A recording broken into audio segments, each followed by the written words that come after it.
Hi, I hope that all of you are doing great. Today I want to talk about the Game Awards 2025.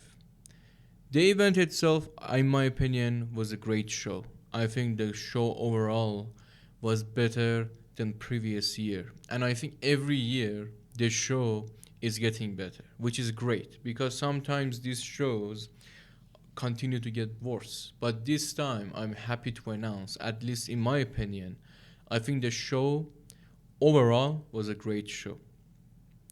So, to surprise to nobody, Expedition 33 literally won everything. It won most prestigious prizes, most prestigious awards. And the end, it won the Game of the Year. It won the GOTY, as people say.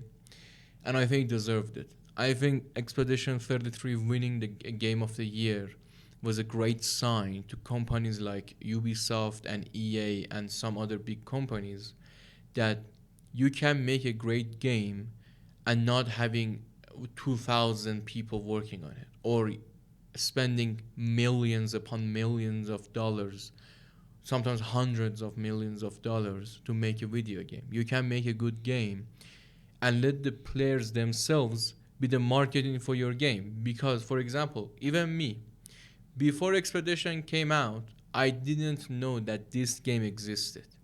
But when the game came out and people started to talk about it, I learned about the game and I said, okay, I try the game, and I tried it out. I loved the game, so I introduced the game to everybody that I know.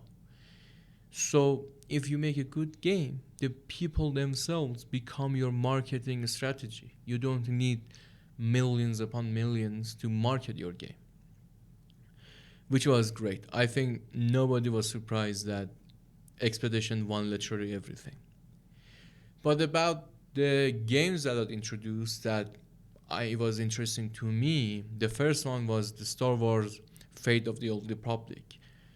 Maybe you know, but if you don't, back in the day, maybe 2 or 3 years ago, they announced a remake for Knights of the Old Republic. But the news came out that the production of the game was a nightmare and they try out different things and they decided to make a new game. And this is it. This is the result of that trying to make a new game. The Fate of the Old Republic. And the game is RPG, which is great. Is single player again, which is great. And I hope we see characters like Raven and other, prestigious Old Republic characters in this game. And another game, or I think it was kind of leaked before the Game Awards, but it was Divinity.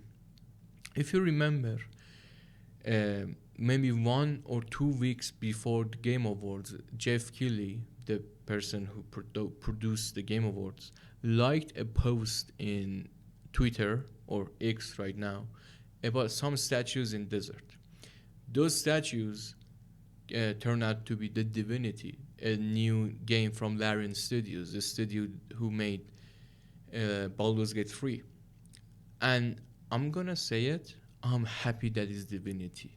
So many other games was rumored to be related to those statues, but for me, this is the best result I could get from those statues. No kidding. I'm not kidding.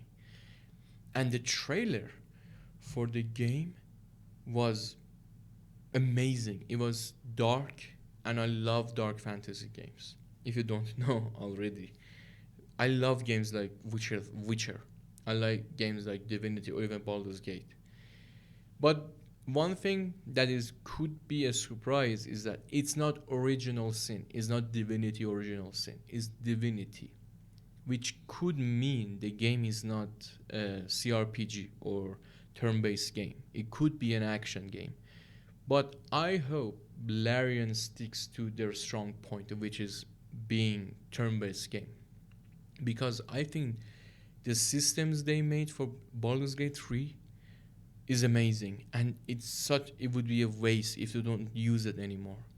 And I think Divinity 3 could be a great opportunity for them to use those systems in a new game with new graphics, all of that.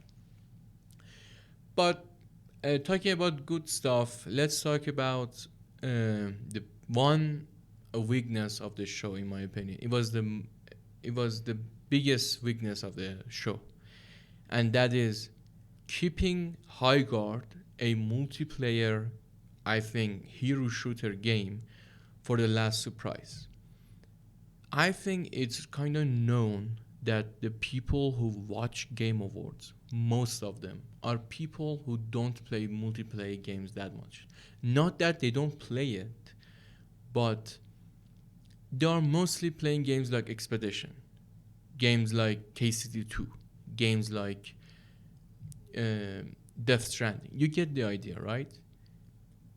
Keeping a multiplayer game for the in the end of the show and kind of showcasing it as if people gonna get hyped for this new multiplayer game, I think it was a mistake. And I hope that Jeff Keighley sees this, because he's not stupid. He can see the reaction and realize, okay, maybe keeping a multiplayer game for the last announcement wasn't a great idea. He would get this.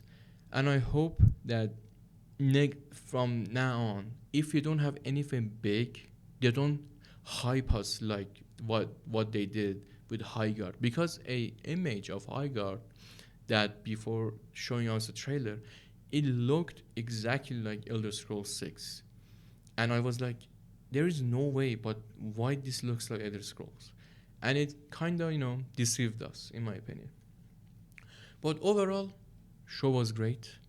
I would give it, if I wanted to give it a score, I would give it a 8.5 out of 10, which is a high score in my opinion, because we had some bad Game Awards, but this one wasn't one of them. So this was my opinion. This was things that I care about the Game Awards. I would be happy if you like, comment, and subscribe to my channel, and even go and check out our Instagram, which we post kind of daily about video games, but in Persian. And I try to post more things in YouTube as the times led me. So thank you to listening to this, and good luck.